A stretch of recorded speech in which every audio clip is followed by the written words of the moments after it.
The sun was setting over the dusty human outpost on the colony world Eden 47. Shadows stretched long across the cracked ground, and the sound of wind carried bits of sand against the metal walls. Inside a small repair shop at the edge of the settlement, a man named Jack was closing for the day. He wiped the sweat from his forehead, tired after fixing ship parts and broken machinery all afternoon. The neon sign outside flickered, humming softly in the desert heat. Just as Jack reached for the lights, the doorbell chimed.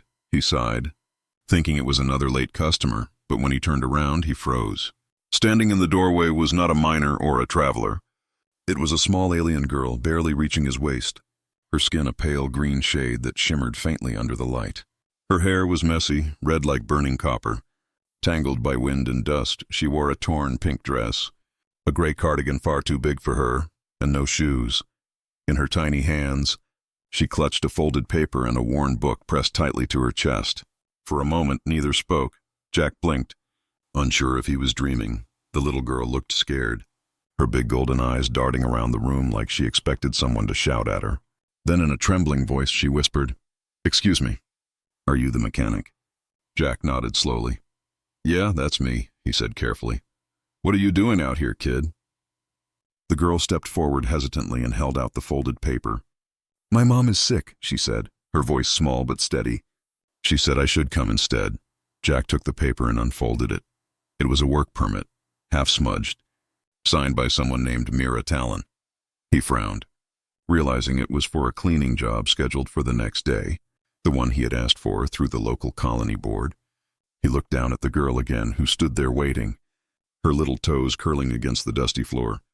"You came instead of your mother?" Jack asked quietly. The girl nodded, clutching the book even tighter. "She couldn't get up," she whispered. "She said we need food and credits. And humans pay more." Jack felt something twist inside his chest. He looked out through the window at the endless desert beyond the road. No transport in sight, no adults nearby. Nothing but sand and silence. "You came alone?" he asked again, voice softer now. She nodded once more. "It took me all day to walk here," she said. Her eyes were tired but determined, filled with the kind of strength no child should ever have to carry. Jack didn't know what to say. The rules were clear. No alien miners allowed to work in human sectors. If the outpost supervisor found out, he'd be fined, maybe even lose his license. But as he looked at her, barefoot, hungry, and shaking, he knew he couldn't send her away. He sighed and crouched down to her level. "What's your name, kid?" She hesitated, then whispered, "Lyra." "All right, Lyra," Jack said. "You can sit here for a while, okay? I'll find something for you to eat." Lyra nodded but didn't move. She seemed afraid to touch anything. Afraid to be told to leave, Jack walked to the counter, grabbed a protein bar and handed it to her. She looked at it like it was a gift from the stars, slowly unwrapping it and taking a tiny bite, the way she chewed carefully. Savoring every bit made Jack's throat tighten. He leaned against the counter, watching her quietly. "So, your mom's sick," he said softly. "What's wrong with her?" Lyra swallowed, looking down. "She's been coughing blood," she whispered. "The medicine we have stopped working." Her voice cracked, and she quickly wiped her eyes, pretending she wasn't crying. Jack felt a deep ache in his chest. He had seen plenty of hard lives in the colonies, miners, refugees, broken families. But something about this was different. This was a child trying to save her mother in a world that didn't care. He sighed again, rubbing the back of his neck. "You shouldn't have come alone, Lyra," he said. "I know," she whispered, "but..." She said humans used to help. That line hit him like a hammer.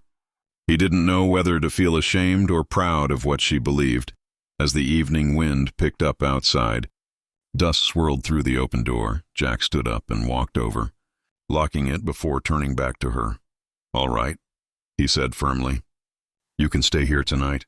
Lyra's eyes widened in surprise. "Really?" she asked. "Yeah," he said, trying to sound casual. "You can help me clean tomorrow, maybe fix a few small things if you know how."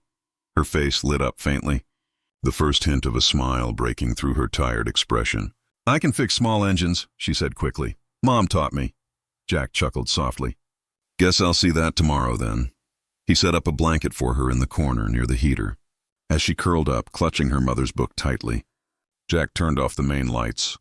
Only the warm glow of the neon sign filtered through the window. He stood there for a long time, watching the tiny figure breathe slowly under the blanket. Something inside him shifted that night. He didn't know it yet. But this small alien girl had just changed his life. Outside, the wind howled across the colony, carrying whispers through the dust. And somewhere in that sound, it almost felt like the stars themselves were watching. The next morning came with a pale sunrise washing over the outpost. The soft orange light touched the metal roofs, making them shine like fire under the early sky. Jack opened the shop door, stretching his arms as the cool air hit his face. Inside, the little alien girl was already awake, sitting neatly by the corner, clutching her book as if guarding a treasure. She looked up quickly when Jack entered, her eyes half sleepy but alert. "Good morning," she said softly, her voice tiny but polite. Jack nodded. "Morning, Lyra," he replied. "You hungry?" She nodded shyly. He handed her a small meal pack and watched her eat carefully again. Every bite was small, precise, like she didn't want to waste even a crumb.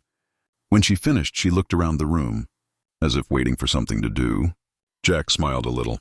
"All right," he said. "If you're staying, you might as well help me clean up this mess."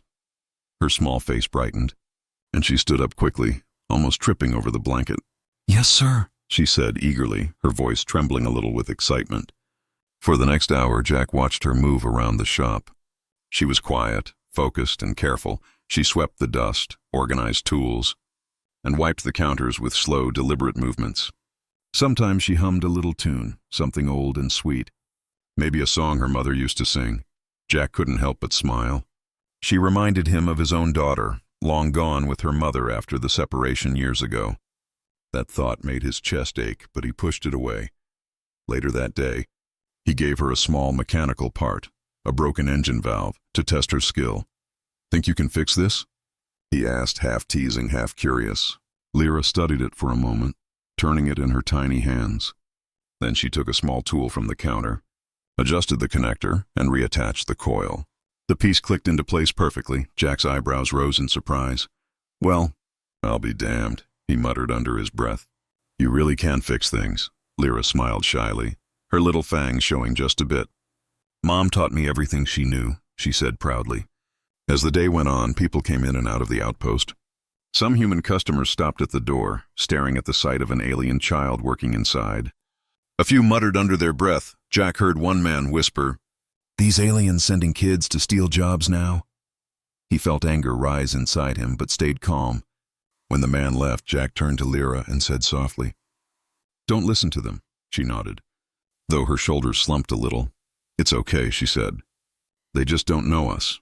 Her words were simple, but they cut deep. That evening, when the shop was quiet again, Jack sat by the counter, watching Lyra draw in her mother's old book. The pages were filled with sketches of machines, human tools, alien symbols, and tiny drawings of the stars. "What's that book anyway?" Jack asked curiously. Lyra looked up, then held it close to her chest. "It's my mom's," she said softly. "She writes everything she learns." Jack leaned closer, seeing the mix of alien and human writing. One line caught his eye. It read, "Humans are builders of warmth, even in the coldest worlds." He felt his throat tighten a little. "Your mom sounds like a smart woman," he said quietly. Lyra smiled. "She says humans used to help everyone, even strangers." Those words echoed in Jack's head long after she fell asleep that night. He sat by the window, looking out at the desert horizon glowing under the twin moons. He thought about how far the galaxy had drifted from what humans once stood for. Now everything was contracts, borders, and profit. Compassion was just a story people told their children, and yet here was this tiny alien girl, working in his shop, believing in that old story, believing that somewhere humans were still kind. As days passed, Lyra became part of the shop. She laughed softly when engines sputtered to life. She hummed when the wind blew through the vents. Sometimes she would talk about her home, small caves near the western ridges where her people lived. She said the nights there were cold but beautiful, filled with songs and the glow of crystal lights. Jack listened silently, imagining it all. He began to leave small notes on her desk, thank yous, small drawings, even extra meal packs. He told himself it was just kindness, but deep down it was something more. He had started to care one evening. As they closed the shop, Lyra suddenly coughed hard. Jack rushed to her side, worried. She smiled weakly, shaking her head. "I'm okay," she said. "It's just the dust." But he noticed her hands trembling, her face pale, and her breathing uneven. "Lyra," he said gently, "you're not fine." She looked down, holding her mother's book tightly. "It's not me," she whispered. "It's Mom. She's getting worse." Jack froze, realizing the truth. Her mother might be dying right now. Somewhere far across the border, Lyra's eyes filled with tears she tried to hide. "I just want to earn enough to buy medicine," she said. Her small voice cracked. "I promised her I would." Jack didn't sleep that night. He sat in his chair long after Lyra went to bed, staring at the flickering neon light. The world outside was silent, but his mind was loud. He thought about rules, borders, and all the reasons he should stay out of it. But when he closed his eyes, he kept seeing her, tiny hands covered in grease, tired eyes still full of hope. He realized that if he turned away now, he'd be no better than the cold world she believed humans weren't. Somewhere deep inside, a decision began to form. He didn't know what he would do yet, but one thing was clear. He couldn't let that child face this galaxy alone. The days passed quietly in the outpost. Lyra worked beside Jack from sunrise to dusk. Never complaining, never resting long, her small hands moved quickly, cleaning engines, sorting tools, and keeping the shop spotless. But Jack started to notice something different. Her energy was fading, her steps slower, her face pale under the shop lights. Sometimes she would stop suddenly, holding her chest as if catching her breath. When he asked if she was all right, she always forced a smile and said, "I'm fine." But Jack could see through the lie. One morning, while checking an engine, Lyra suddenly dropped a wrench and fell to her knees. Jack rushed forward, catching her before she hit the ground. Her skin felt cold and her breathing was rough. "Lyra," he said sharply, "what's happening to you?" She shook her head weakly. "Not me," she whispered. "It's my mom." "She's worse now." Jack blinked in confusion. "How do you know?" Lyra pointed to a small broken data pad on the counter. A flickering hologram displayed a weak alien woman lying on a bed. Coughing violently, Jack stared at the image, his throat tightening. "That's her?" he asked softly. Lyra nodded, tears in her golden eyes. "She sent this last night," she said. "She can't breathe right anymore." Jack looked at the hologram again, watching the mother reach toward the screen as if trying to touch her daughter. He felt something deep inside him break. "How far is she?" he asked. Lyra hesitated. "Across the border," she whispered. "In the red zone," Jack frowned. "That's restricted territory," he said. "Humans aren't allowed there anymore." "I know," she said quietly. "That's why I came alone." Her voice trembled as she spoke. "No one there can help her." "There's no medicine left." Jack sat down heavily on his chair. He rubbed his face, thinking. The galaxy had built so many walls, between planets, species, hearts, and now a dying woman was trapped behind one. He glanced at Lyra, who was trying to fix a small part with shaking fingers. "Lyra," he said gently, "you shouldn't be working right now." She shook her head stubbornly. "I need the credits," she said, "for her medicine." Jack sighed. "Even if you get the money, how will you send it across?" Lyra froze, staring down at the floor, her lips trembling. "I don't know," she whispered. "I just hoped." That night, the outpost lights flickered under a sandstorm. Jack couldn't sleep again. He kept hearing her words echo in his head. She said humans used to help. He walked to the window, watching the storm twist and roar outside. He remembered the time when humans were called the helpers of the stars. Now, people just called them survivors. He felt ashamed. At dawn, he went to the communication hub in the central square. He tried sending a request for medical clearance to cross the border. The reply came fast. Denied non-human zone. He sent another message to the colony doctor. Begging for help, the doctor replied coldly. "Outpost aid is for citizens only." Jack slammed his hand against the wall. Furious, when he returned to the shop, Lyra was sitting quietly on the floor, cleaning her tools. She looked up, eyes hopeful. "Did they say yes?" Jack couldn't answer right away. He sat beside her, placing a hand on her shoulder. "They said no," he said finally. Her face fell and she whispered, "I thought maybe they'd understand." She opened her book again, the one filled with her mother's notes. She flipped to a page written in shaky handwriting. It said, If I don't make it, tell them humans were kind once. Jack read the line silently, feeling the words burn into his heart. He looked at the little girl beside him, alone in a world that didn't care, and he realized something. If no one else would help, then he would. He didn't know how yet. But he wouldn't let her mother die while humans stood by and watched. That night, Lyra coughed again, a deep, painful sound that made Jack jump to his feet. She covered her mouth quickly, but a spot of blood stained her sleeve. Jack grabbed a cloth and wiped it away gently. "Lyra," he said firmly, "you need rest." She shook her head weakly. "Please don't stop me," she said. "If I stop working, I'll remember she's dying." Jack felt his eyes sting. He knelt beside her and whispered, "You're brave, kid. But you're not alone anymore." She looked up. Confused, Jack smiled faintly. "We'll find a way to help her." Together, outside, the wind calmed, and the stars came out one by one. Jack looked at them through the window. The endless night stretching forever. He felt small, but determined. He had spent years fixing broken machines. Now, maybe it was time to fix something far more important, a broken world. He sat beside Lyra until she fell asleep, and as he listened to her slow breathing, he made a silent promise to himself tomorrow. He would break every rule if that's what it took to save her mother. Because some rules were never meant to matter more than compassion. The next morning began with silence, the kind of silence that feels heavy, as if the whole world is holding its breath. Jack sat at the workbench, staring at the broken data pad that showed Lyra's mother's last message. He had replayed it 100 times through the night, each time hearing her weak voice whisper, "Please help my daughter," made his heart twist tighter.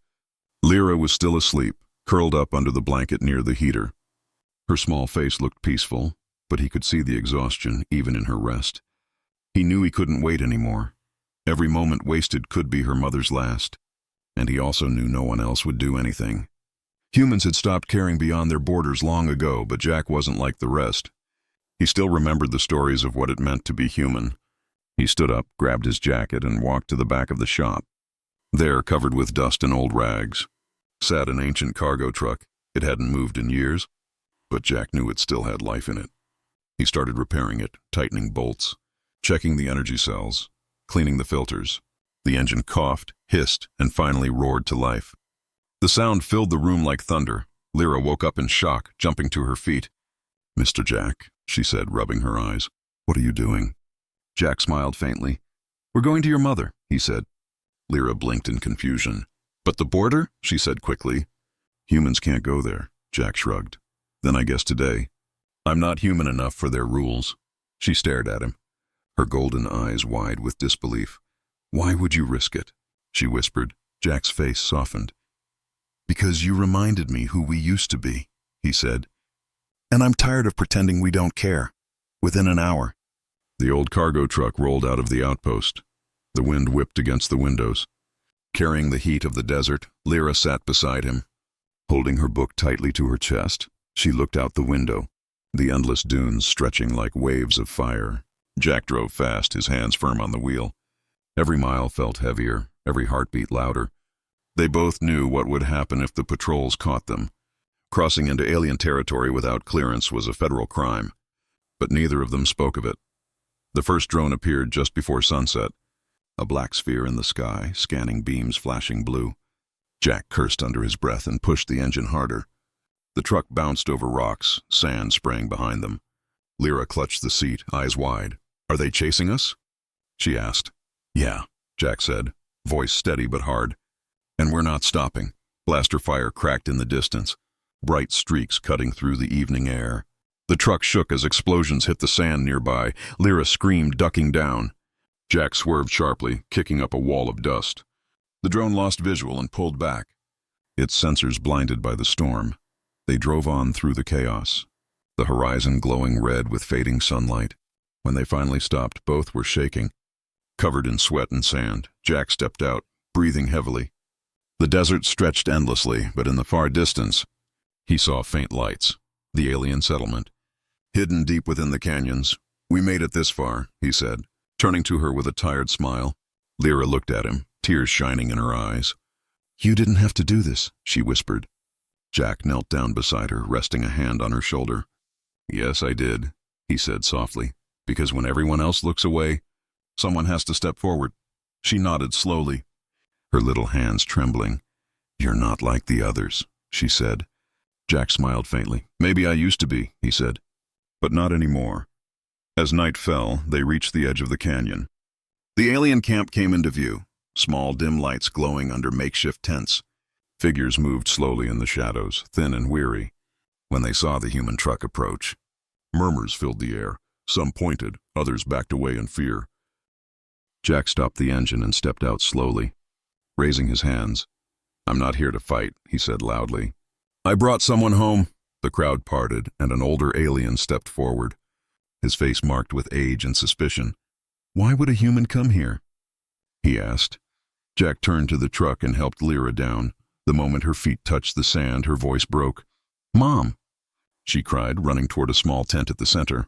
Inside, a weak voice answered, trembling but alive. Lyra? Jack followed, his chest tight with emotion. Inside the tent lay the same woman from the hologram, pale and shaking, but smiling faintly as her daughter fell into her arms. The two clung to each other. Sobbing softly, Jack turned away, giving them space. He looked down at the stolen medical pack he had taken from the outpost clinic. It wasn't much, but it might be enough to help her breathe again. When he handed it to the older alien, the man hesitated. This is human medicine, he said carefully. Jack nodded. Yeah, he said, and right now? It doesn't matter whose it is. The elder looked at him for a long moment, then took the pack and rushed inside.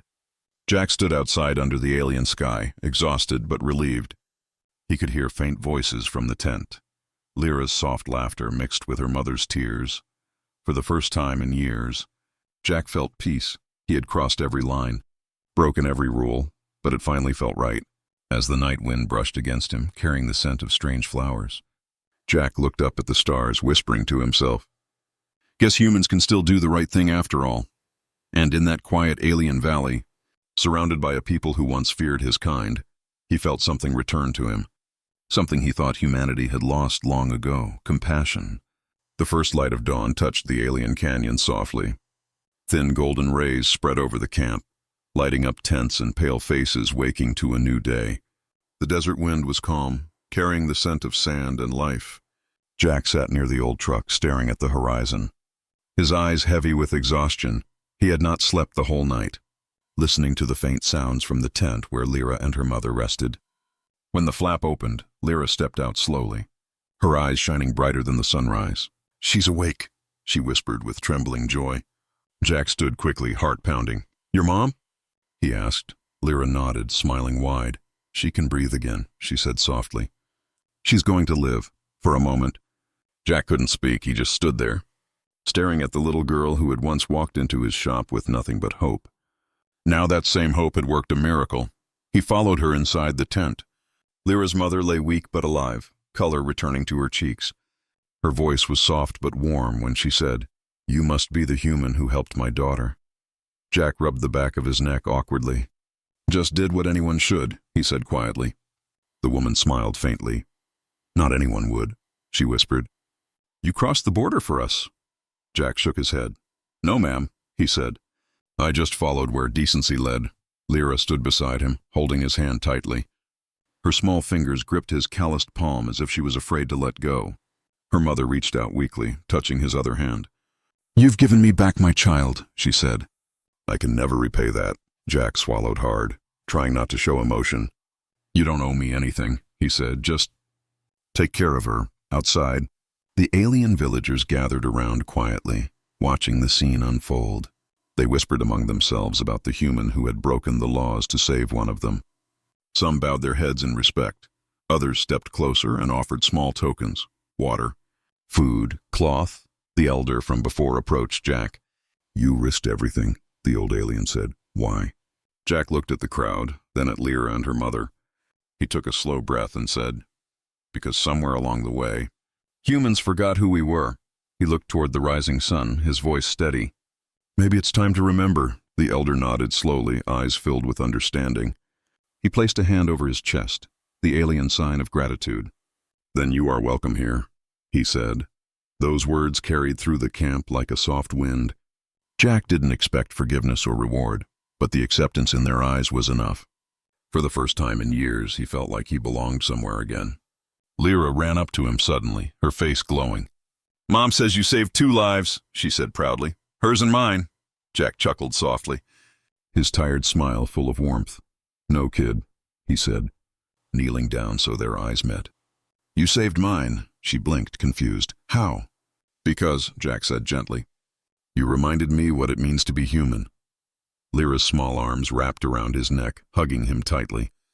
He froze for a second, then hugged her back. The moment was quiet, pure, and filled with more truth than any words could carry. When the sun rose higher, Jack walked back toward his truck. The old machine looked worn and beaten, but it had carried them to something greater than survival. He looked at it and smiled. "Guess we both did all right," he murmured. Lyra ran after him, holding her mother's book in her hands. "Wait," she said, breathless. "This belongs with you." She held out the book. The same one she had guarded all this time. Jack shook his head gently. "It's yours," he said, but Lyra smiled, her voice small yet firm. "Mom says it's yours now." He hesitated, then took it carefully. Inside the first page, in neat handwriting, were the words, "To the kind ones who never forget the meaning of compassion." Jack closed the book slowly, his heart heavy and full all at once. He looked at Lyra, her mother standing weakly behind her. "Take care of her," he said again. The woman nodded. "You'll always have a home here," she whispered. He gave one last smile, climbed into the truck, and started the engine.